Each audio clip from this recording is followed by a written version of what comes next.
All right, back with another episode of Blockbusters, the official MarketAcross podcast. Very excited to have on a near and dear guest, Tom Mizzone, founder and CEO of Suite. Tom, you want to give a quick intro? Yeah, sure. Great. First of all, great to be here. Was excited to see that you guys were kicking off this series. Yeah, I've been running the company Suite. We're a Web3 fan engagement platform, like heavily involved in pro sports. Kind of cut our teeth in the brand space, but moved heavily, had a lot of conviction around sports and fandom, et cetera. And we'll get into that in a little bit. Um, my background's building tech companies. I've been building tech since 1996. Built one of the first ISPs onboarding. It's kind of like telecom infrastructure, onboarding users onto this new thing called the internet back in the day. Grew that to a very large DSL, and at the time we were calling it broadband on-ramp solution for consumers. It was called Ultracom. From there, I did a voice over IP company. I did a content protection company for the entertainment industry called Media Century. Took a little bit of a break from tech and launched a racetrack in Las Vegas, which if you're ever out there, like I highly recommend it. It's called Speed Vegas. Get to drive exotic cars in the desert, which is really fun. And then started reading about blockchain and some of this really cool stuff that was coming out. And like as somebody that lived through like the early wave of innovation back in the late '90s, seeing these incredible companies launch. I never thought in my lifetime that I would see a wave of technology like that again, frankly. And when blockchain hit, I was like, oh my gosh, here we go again. And yeah, so been building Suite, and Suite is the lab scope of the Score Foundation, and we're launching the Score protocol, which is pretty exciting. Yeah, so Suite kind of started as something else, right? Like back in 2021. You want to tell us a little bit about, you had deals with the MLS, the NHL. You guys came hot and heavy with some pretty big sports deals early on, and you've since, are evolving, and we can get into Score a little bit after, but tell us kind of how it all started. Yeah, absolutely. And frankly, like it started pre-sports with brands. We did deals with Macy's, Burger King, OnePlus mobile phones, et cetera, et cetera. We were the kind of the launch pad and I would say like the technology platform that was helping brands kind of think through this new crazy technology called NFTs. And you guys remember the wave, right? Like I remember the Saturday Night Live skit about like what is an NFT, right? And everybody was literally pounding our door down to work with us to make sure they didn't miss the boat, frankly, right? And so we did some crazy things. And one of the things that I was really proud of at the time is that a lot of companies were focusing on just like speculative marketplaces, right, where you just buy a collectible and um, Definitely. there was crazy prices and resale value, and I think we saw through that like some others did as well, and really focused on gamification, right? And so we were doing some things that at the time no one thought the technology was even ready for. Like we put QR codes on 6 million Burger King meal boxes with celebrities, and you could go in and scan a QR, and instead of opening up the box and getting like a little plastic toy, right? You could scan a QR, get a collectible, and it was actually an NFT that we were minting on the blockchain, and we had some really pioneering technology to do that. And we put them into collection sets, and if you like completed sets, we were like spitting out all kinds of really fun digital rewards with Burger King. Just as one quick example, right? Another is like, I don't know if you guys know Dave and Buster's, but Sure. it's a restaurant Great slash. arcade. Yeah. So we were the first company to bring digital collectibles into their win counter, right? And so you go, Really? yeah, go have a good dinner. You play some games, you get your tickets, right? You can go get a plastic unicorn toy, or in our case, we were allowing you to redeem your tickets for NFTs, and again, leaning into the gamification, had a whole like collection set and a whole like kind of scavenger hunt challenge. We literally had people going from city to city around the entire US trying to get their hands on every single one of these collectibles. So we did some really cool things. Just to kind of close the loop, what ended up happening was, we were starting to get pulled into what I call like agency world, right? Where every brand wanted to work with us, and every project was bespoke. I remember Timex called and said, "Can you help us put a Bored Apes on a watch?" Right? Like it got like crazy business. And my whole background is building scalable platforms, right? And so we said, okay, let's put the pause on that and really think about what the value is here. And at the time, we started working with the NHL. We did a bunch of deals with NBA teams, et cetera, Formula One, and got a lot of conviction that the sports market, particularly like fandom and sports IP, really, really great opportunity, right, to transform some of the problems on both sides of that equation. So we kind of like said, okay, let's put the brakes on any brand work and really lean into sports, and that's kind of where we are today.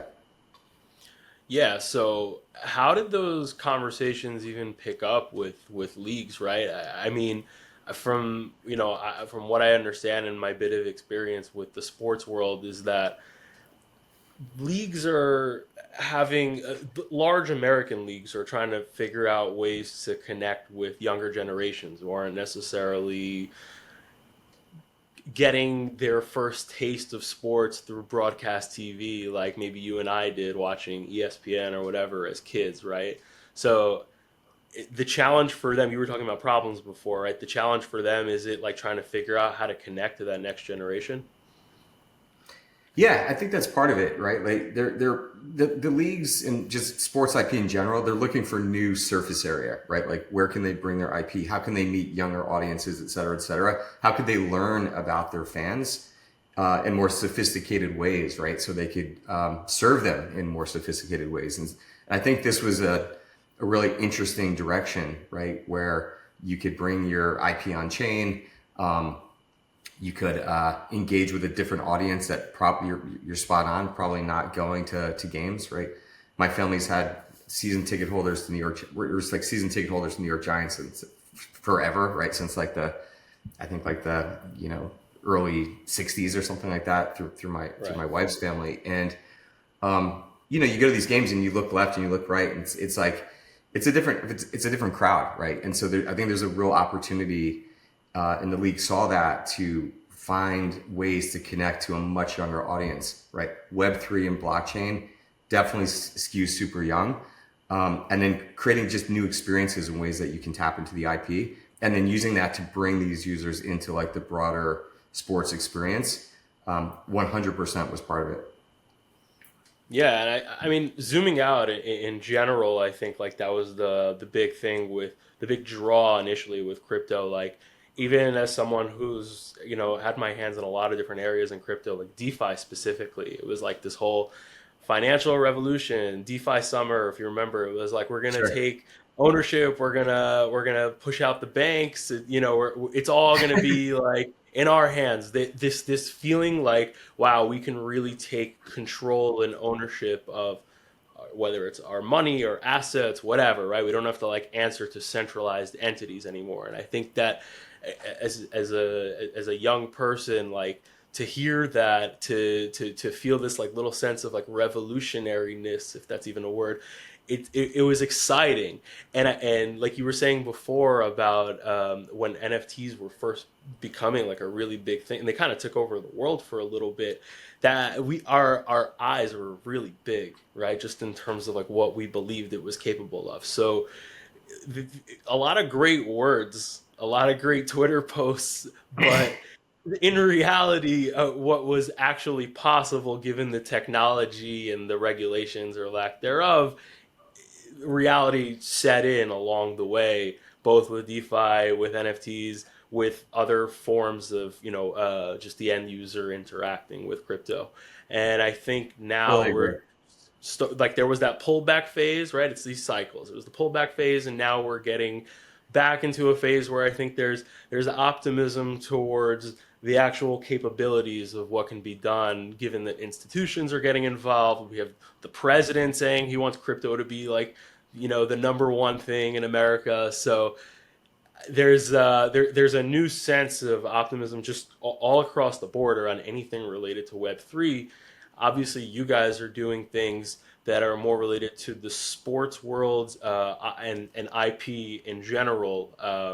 And there have been not only you guys, I know there's others out there that are trying to do things with IP, and there's this greater belief that kind of like the dream of the movie Ready Player One, where you can be like in a Final Fantasy game, but using like like a sword from like another game, like Mario or something, right? Like that whole dream kind of feels like we're touching the edge of it. We're nearly there, but what do you think it's going to take for us to actually realize that dream and see all the things that we've been talking about and working towards play out?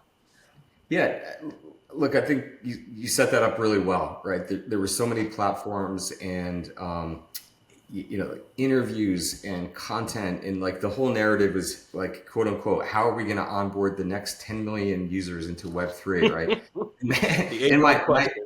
yeah, my answer to that was like, stop talking about Web3, right? Like you can't. Absolutely. Everybody was leaning too much into the core tenets of like the value of the tech and neglecting the actual consumer experience, right? And I think that like, it's a pretty shallow world, and the floor falls out really really fast, right? When you're leaning into that. And so we're seeing that shift now, right? Like I think we're going from like the idea of like ownership of NFTs or buying NFTs to owning, and this is what we're focused on here, is owning your participation, right? The idea that like you as a fan, if we start with the fan side, you're creating a lot of value, right? And you may have heard me say this on previous interviews, but I had done an article for Forbes years ago, kind of looking at this like idea of like the value we create as consumers. And it's not just sports, right? If you're a fan of Burton snowboards because you like to snowboard and you love their gear, our tweets, our posts, putting content out, right? Buying stuff, like all these things, not just like purchases, but like our engagement is someone's monetizing that, right? And it's either the platform, the intermediary, right, or some other third party, right? And so what we've been really focused on is, and just to back up for a second, I actually during that article, I stumbled across this NPR. I think it was a broadcast, and there was an economist on who was trying to like calculate. He's a guy from Yale, calculating how much free marketing value we provide as consumers each year, and it was like crazy business, right? It was like $1,000 to $2,000 a year of value we're creating. Absolutely. That's something I think really, really, really powerful that you can solve with blockchain. And what we're doing with the Score protocol is you're not just buying collectibles, right? Like that whole concept really never turned into like what everybody was trying to make it. But the idea that you can own your engagement and your participation as an on-chain verifiable asset tied to you or your wallet, incredibly powerful, right? So you showed up, you hold certain digital trophies, you scored high on certain games, right? You've interacted with certain IP. That moving that power back into the hands of the consumer, I think, is incredibly important, and it's going to take time, right? But we're starting to see that shift now. So that's one clear direction. The other thing, I'll just say is on the sports IP side, I lived through the content protection days of music. Media Century, which was one of the companies that I was involved with, we built a whole suite of software to help Disney, HBO, insert any movie studio, Warner Brothers, etc., all the record labels, the IFPI, like help them protect their content, right? Because this young guy by the name of, I think it was Sean Fanning, in his dorm room, put out something called Napster, right? And Napster was the first really easy to use mainstream platform where you could share content with peers, and it was like this new shift happening, and everyone's initial knee-jerk reaction is protect, right? We got to protect the CD, we got to protect our old ways of doing things, and we built software to help them do that, right? Like to understand who was trading and how their content was leaking, and how much revenue was being lost, right? But fast forward, at the end of that company, we were moving from protection to business intelligence. And the reason we were doing that is because there was starting to be a shift in the mindset that like, okay, wait a minute, maybe there's actually something much bigger here, right? Maybe this like idea of protecting the old way is actually leaving opportunity on the floor versus us embracing. And then we saw it go to 99-cent iTunes downloads, right? And then of course like streaming, et cetera, et cetera. And now we live in a completely new world. I think we'll see that same thing happen with sports IP, right? Sports IP today is very much, deals are your typical IP license deals. They take a long time. They're very structured and rigid. They're very bespoke, right? Tied to a very specific platform and use case, et cetera, et cetera. And so I talked about the fan side. The other side that we're building with the Score protocol is this idea of programmatic, sports IP on chain, where you can put your IP on chain and open up a lot more surface area for any platform to tap into it according to the rules, right? And that creates a massive play for sports partners, because not only can they connect to these fans that are now sort of verifiable on-chain assets in terms of their engagement, but they also can have programmatic revenue flowing back into them, right? Without having to do 100 or maybe 1,000 little deals with every single platform. And it can be set according to the rules that they want to set. So these are the types of things that we see being very transformative and happening in the space. They're not going to happen overnight, right? It takes time, but it's really exciting to see the shift and be on the bleeding edge of it all. So that leads into my next question, which is, what are the keys? You're the one, I assume you're in the back rooms talking to these leagues, talking to the decision makers. What are they waiting for? Or are they waiting to see something out of companies like Sweet to execute upon? Are they waiting for regulations? Is it business incentives? Is this something else I'm not even thinking of? How do we get there? Yeah, I think it's happening, right? We're getting there now. Like we've got over 2,000 athletes, multiple league deals and team deals, et cetera, like kind of opting into the Sweet sort of Score protocol ecosystem, and we're going to see that continue to grow. Like we got a very vibrant pipeline. I think like the bigger the league and the more lawyers there are involved, right? There's sort of some entrenched thought processes, like this is the way we do things, right? This is how IP gets licensed, et cetera, et cetera. So that shift is going to have to happen, and it will take time. But I think ultimately that what will break that is just proof of,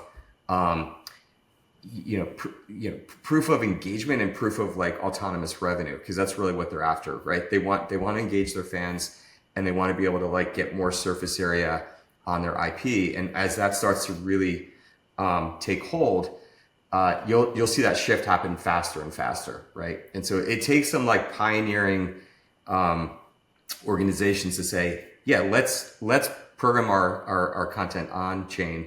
Let's create smart contract rules for use cases, the type of content that we want to put on chain, right?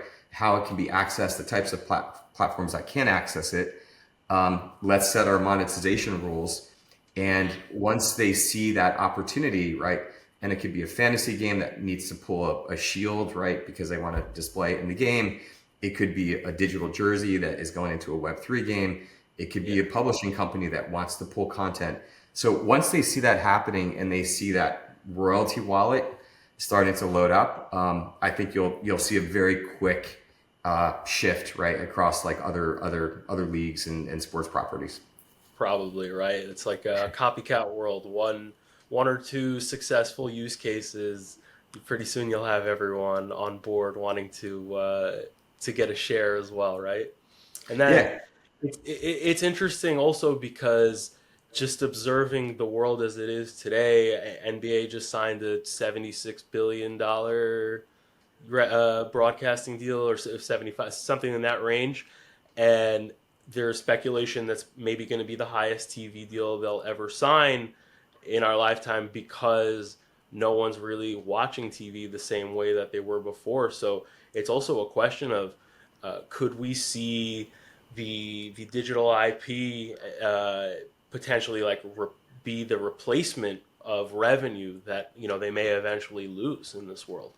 Yeah. There will be an industry shift over time, right? And like again, I think the music space is such a really good example to zoom in on, right? Because Right. the way they made money 20 years ago, very different than today, right? The way you monetize, very different than today. The way you engage fans, very different than today. So yeah, I think you're spot on there. There's you know there's also like this concept of like getting closer to like who the fans are, right? And I like to say this, from a fan perspective, a lot of these fans are kind of like siloed in Web2 silos, right? Where it's like you got your ticket bucket, you've got your merch purchasers, you got your group that are going to games, you have your group that are very active on social channels, et cetera, et cetera. If you can get a 360 view of that, like by allowing fans to kind of own that data as an on-chain record, right, tied to their score ID or whatever identifier you want to create, right? That creates an opportunity too for automatic and programmatic rewards to those consumers, right? So those consumers could get short form content, as an example. You talked about like the way we consume content changing. My kid, I can't get my kids to watch an 8-minute YouTube video. Like, they're like, Dad, it's 8 minutes. So like, that's great. Like, you know what I mean? Like, Need to this watch on mindset 2x is, speed. yeah. Like, you would think I said, hey, sit down with me and watch a 2-hour documentary on World War II or something, right? Like, it's like 8 minutes or you're out of your mind. So like the way that young people are consuming content in these smaller bites, and you're seeing some really interesting platforms pop up to try to help facilitate that, right? Same thing with sports. Like, not that you want to watch a game in highlights, but there's a reason like NFL Red Zone exists, right? And there's these like sort of short form ways to get content out to users. And I think like the idea of doing that programmatically, because I know that Ronnie is the biggest fan of X, and we have proof of his engagement. Let's digitally reward something to him that he can consume that's unique and exclusive, right? And so Right. making those connections, I think, is really, really critical as well. And it's funny, as you were speaking for the last minute or so, all I could think about, and sorry for the basketball, I'm a basketball guy. I'm going to keep going back to the NBA references. It's what I know best. Steve Ballmer just, they just opened up the Intuit Dome, and all I've been hearing about is how they built these, the seats can track how loud you are and how engaged you are as a fan. He'd probably love to eat all of this stuff up if he was aware of it. Like the opportunity to understand your fan on a much deeper level through on-chain data is probably something he'd be raving over and would be more than happy to reward fans with, as I'm sure eventually every professional sports owner will, right? Yeah, It's yeah, because it gives more dimension, right? Like that's a brilliant idea, right? But then again, it's just one siloed dimension of that fan, right? And so the more through like our SDKs and other ways that other companies can kind of tie in and write to the score ID, you start to create again a 360 view, a more holistic view of who the fans are, where are they going, how are they spending their money.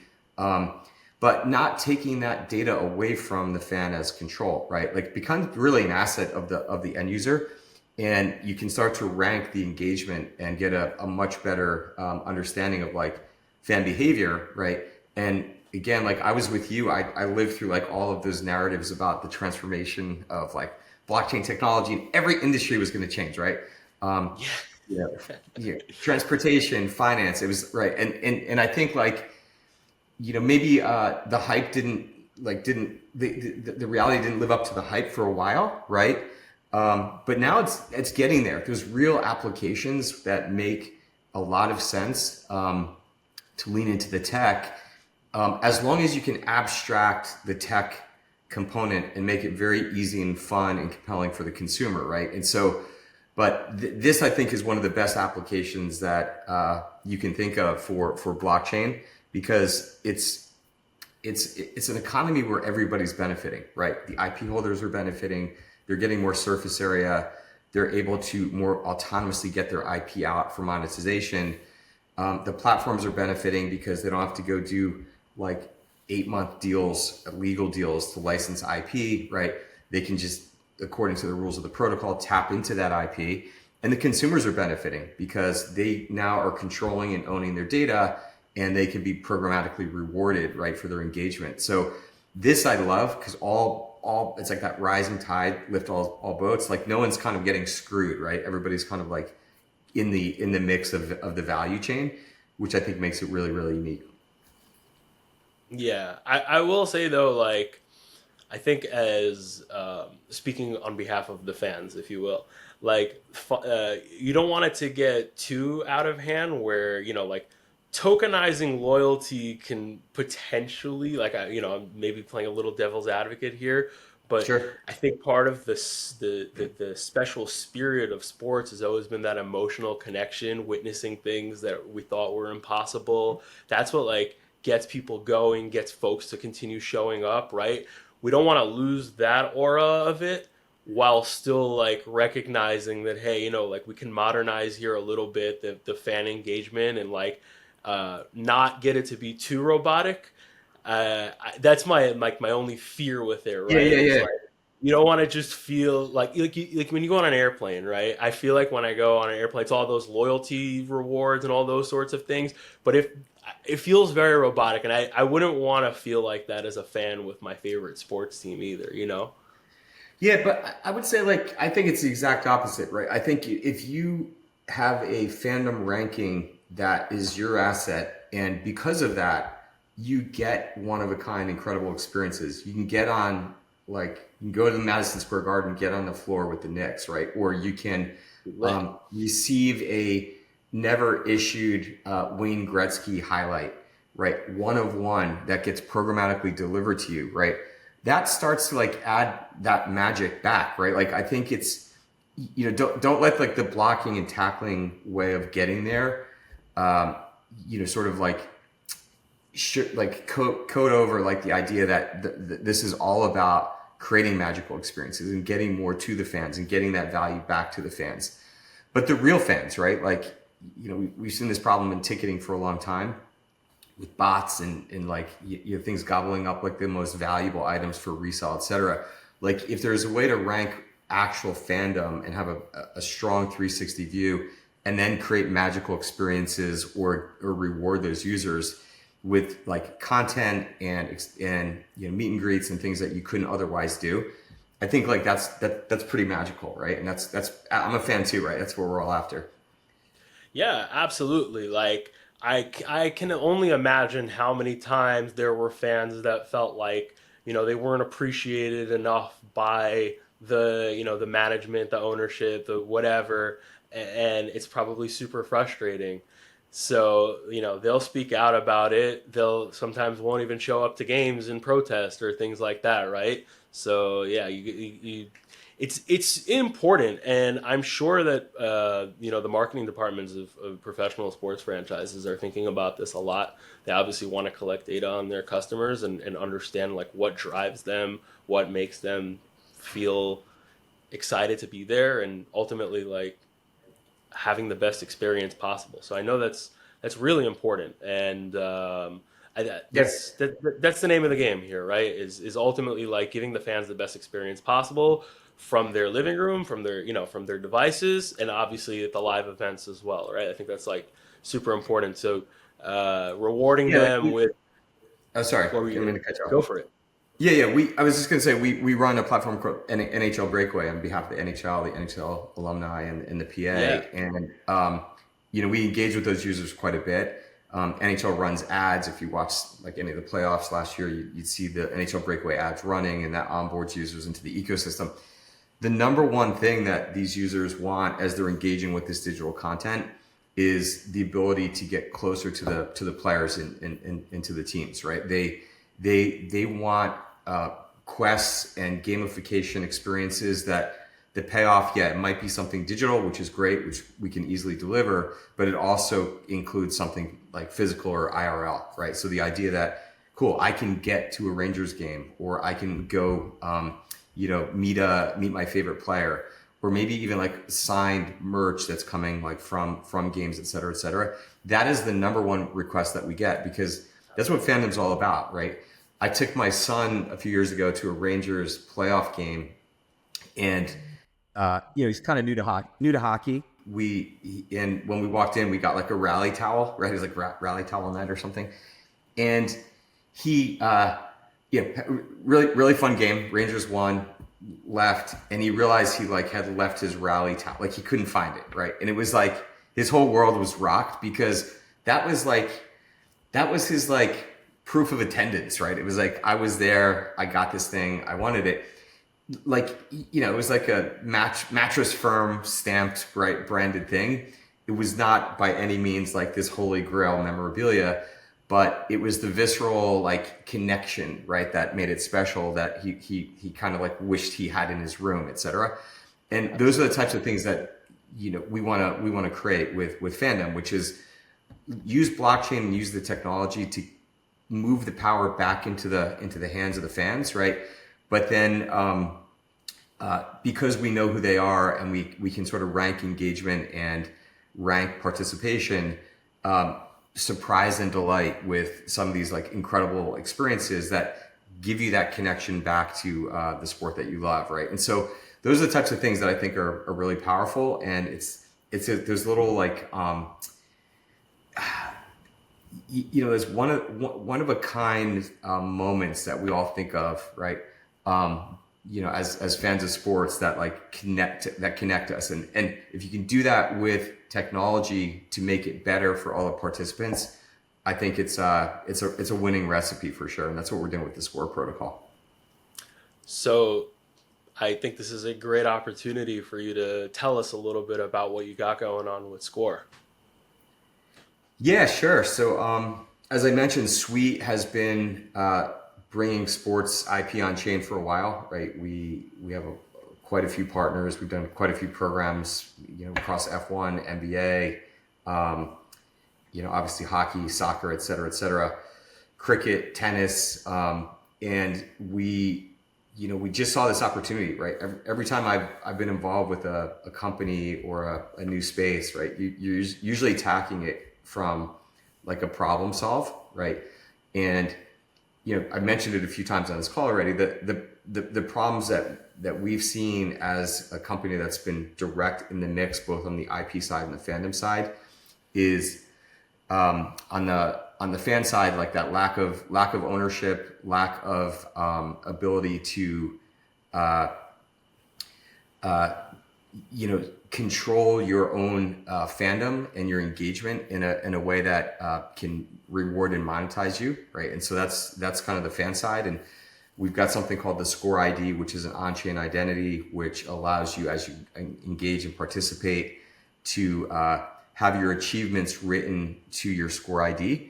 And that starts to give you a ranking for rewards. And those rewards could be crypto rewards. They could also be direct, automatic, programmatic, like sports rewards. Right.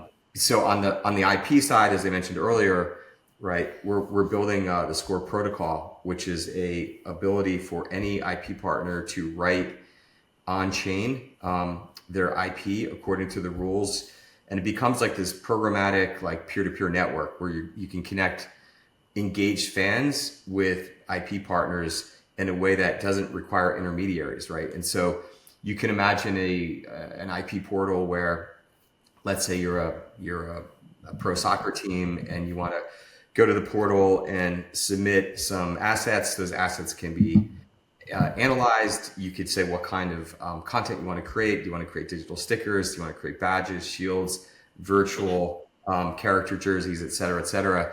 That could get written to the chain. You set your rules in terms of royalties. You set your rules in terms of types of platforms and how this IP can be accessed. And then you've got this, like, again, peer-to-peer programmatic way of connecting sports IP on chain with verifiable fandom, right?